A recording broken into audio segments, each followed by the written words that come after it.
A while back, I made a video talking about how I applied for 3 credit cards in one day, and today I'm going to be showing y'all the full application process for the second card in that bunch, the Hawaiian Business Credit Card. And in an effort to explain how this card can be so powerful for the right person, I'm going to break this video down into 4 main sections. Part 1 will be a brief review of the Hawaiian business to see whether or not it makes sense for you to get. And spoiler alert, right now would be the time to go get it before it does get discontinued here pretty soon. Part 2 will be my data points before applying to see how you stack up. Part 3 will be the live application with tips and tricks as to how you can get approved if you do decide to apply. And part 4 will be an unboxing, at least tentatively, depending on if I get approved or not. At the time of applying, I was on a 17 card approval streak without ever have even being sent to pending review, let alone denied. So let's just see if we could keep that streak alive. Starting with the review, the Hawaiian business has an annual fee of $99 with a base welcome offer of 50,000 miles after spending $4,000 in the first 3 months of having it. And thanks to the Hawaiian Airlines and Alaska Airlines merger, these 50,000 miles could be combined with the 70,000 miles that I got on the Alaska business card, bringing me to a total of 120,000 Alaska miles, which I could use for American Airlines flights or through One World Alliance partners for some really great value. But bottom line, now is the time to go for the Hawaiian Airlines credit cards because they are going to be discontinued really at any moment. And I wouldn't say that you need to throw everything away to get one of these, but if you have an extra slot and don't know what to do next, well, maybe consider this card.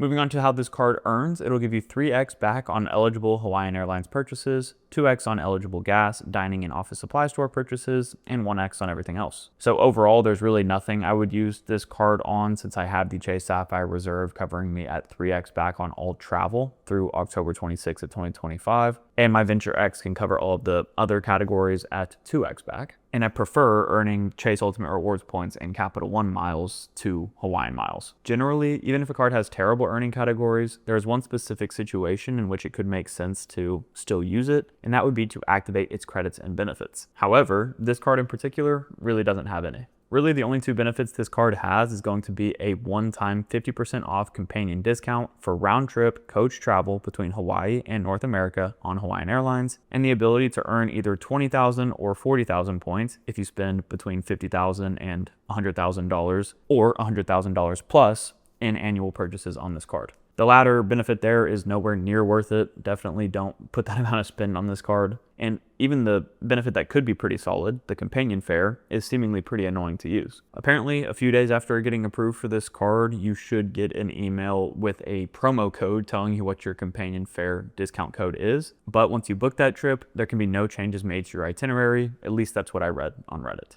Overall, this card really isn't that great, and obviously the main reason I want to get it is for the welcome offer. So since that's just year 1 value and I don't want to pay a $99 annual fee in year 2, if I do get approved, I probably will be canceling it when that annual fee posts the second time. Moving to my data points now, the last personal card that I applied for was the Southwest Priority on January 7th of 2025. And this was a very recent application at the time of me going for the Hawaiian business since it was just 2 months before this one. But since Chase has always pulled Experian for me, and I've read that Barclays should pull TransUnion, I'm hoping that I can just only thaw out my TransUnion credit report and kind of avoid that velocity being too much of an issue. Plus, that was also a personal card that was my most recent application at the time. So with this being a business card, I'm a little bit less worried about it. My last business card, speaking of, was the Southwest Performance Business on October 30th of 2024. So at the time of applying, I had waited basically 4 months since my last business card, which I think should be plenty in order for me to get approved. Considering my general cadence for applying is about every 3 months, and obviously I haven't been denied, so it's got to work somehow. Now, my 524 status. First, for those that don't know, the Chase 524 rule states that if you've been approved for 5 or more personal credit cards in the last 24 months, Chase will automatically deny your next application. Right now, I'm at 424, and if I was to get approved for this card, it would not add to my 524 account since it's a business card, and that's one of the main reasons that I love business cards so much. Let's get into my credit scores now. First, I want to mention that back whenever I initially pulled these scores, I accidentally pulled all Vantage scoring models, which is not the proper credit scores to be pulling. So just take that with a grain of salt when I quote these numbers. If I were you though, the way that I do it now is to get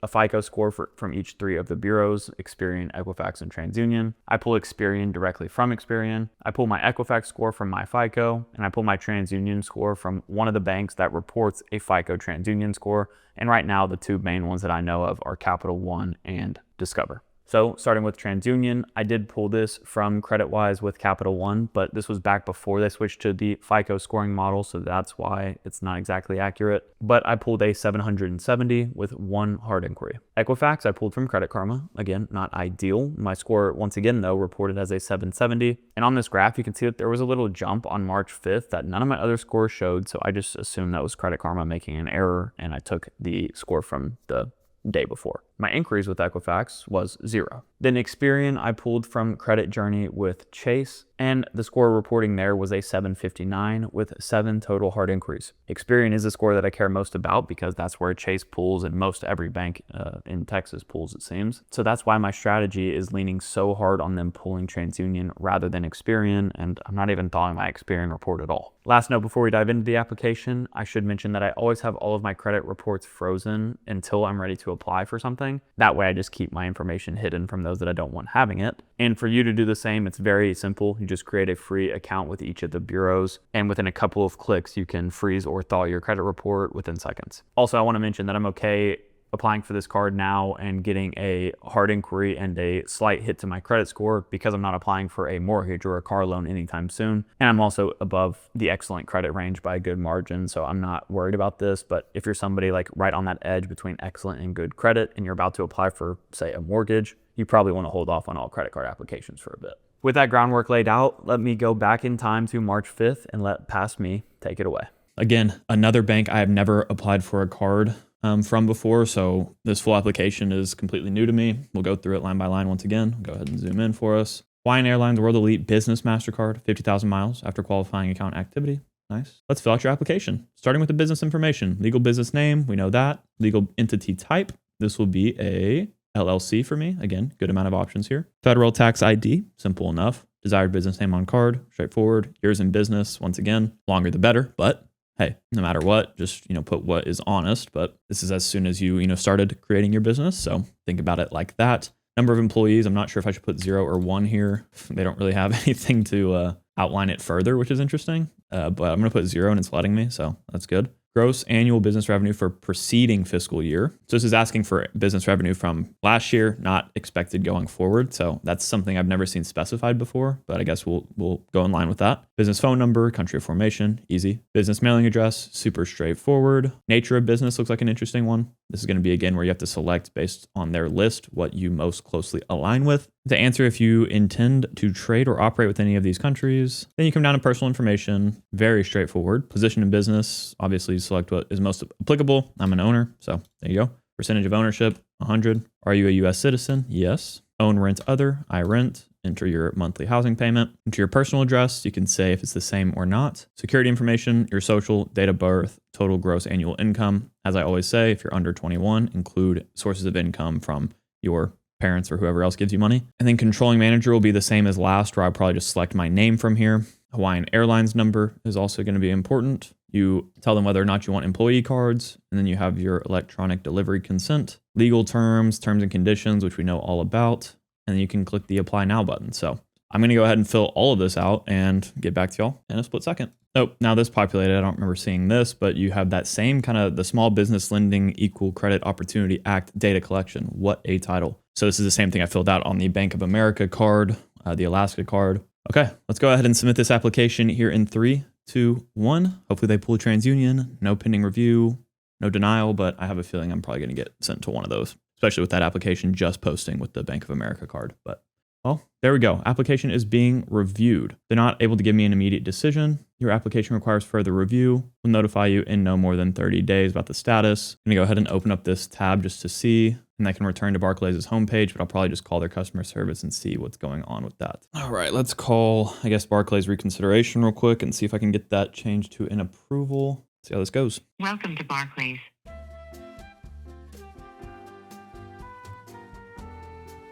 All right, that's it. That's all I need. So I'll go ahead and send this over to the review team. They're going to just mainly verify the business is open and active and belongs to you, of course. Once they do that, they'll go ahead and get your card sent out to you, and usually they'll send an email at the same time. Okay. And your card arrival is usually between 7 to 10 business days. Okay, perfect. And there, I guess we got all the information we need, so just a waiting game at this point. Yep. Cool. Yeah, exactly. But feel free to call back if you want to check on an update. Okay, perfect. Yep, just trying to expedite it, so this will help. It sounds like. I appreciate it. Yeah. Oh, absolutely. Thank you. Thank you. You're welcome. You have yourself a good day. You as well. Bye. Bye. Well, y'all heard the call. Sounds like I should be getting approved within the next few days. I'm hoping that they get that to me really quickly. Well, there you have it. Now I do have the card in my hands. We can go ahead and unbox it together. Apologies for the slightly janky setup here. I'm in the middle of moving houses, and that's why the first part of this video was shot in an awkward position. But hey, good things to come for the channel, so get excited for that. But without further ado, let's go ahead and take the papers out of this envelope. And this first page here, of course, is going to have everything to do with the card itself, including the card. So we'll talk about that in a second. Other than that, I got a pamphlet about the World Elite MasterCard for Business card. So it gives you some information, I guess, about World Elite MasterCards, but don't really care about that. Then I have the important information about your Hawaiian Airlines Business MasterCard, and this includes everything like the account summary table and stuff like that. See how big this pamphlet is. These are always so fun. Yep, this one doesn't disappoint either. Look how long this thing is. God, there's my hand for reference. So go ahead and read through that if you'd like, but I'm gonna be putting that straight to the recycling. And then we have a, I guess, privacy kind of disclosure here about what Barclays does with our personal information, and I assume how to opt out of all of that if you'd like, but again, nothing too cool. This is what we really care about here. This is gonna be everything to do with the card. So you can see that my total credit limit was $2,000, which is so low. But I mean, to be fair, I'm never gonna use this thing, so I actually don't really care at all. But yeah, I guess without further ado, let's just go ahead and reveal this card here in 3, 2, 1, and there it is. Honestly, kind of love how this thing glimmers. And I like the floral design on the front with the silver accents and the purple, and blue kind of pops. I think it's really clean, honestly. Just go ahead and take this off as well. And now get a closer look at this card. Again, apologies for any shadows or anything like that, but the print job is actually pretty horrible. I will say that. The letters are only barely on there, but the card itself is nice. I mean, it's super plastic, no edge banding or anything like that. But yeah, that's the front, and then the back side here is more of the same, more of that silver, but everything on the back is black, which is kind of clean. I think this little turtle here is kind of cute, but yeah, other than that, it's all gray everywhere, but I think it does look pretty nice, honestly. Kind of a shame I'm not going to use it for literally anything, but hey, it'll look nice in my backup wallet, which let me go get that right now. Here it is, so we can go ahead and throw it in next to this Alaska business card as well, and next to my Southwest performance business. And this wallet is getting tight to where I can't even get these cards in, but whatever. There we go. Now it is designated to the backup wallet. For those curious, I don't have links to this. RJ Financial is where I got the links for this, so check his video descriptions if you're curious. But yeah, with all that being said, if you'd like to see me apply for more of the most popular credit cards on the market, go ahead and click into this playlist next, and maybe you'll get inspired to get a different card than you had initially planned. But as always, thank y'all so much for watching. If you enjoyed it, please consider leaving a like and subscribing to the channel, and we'll catch you guys next time.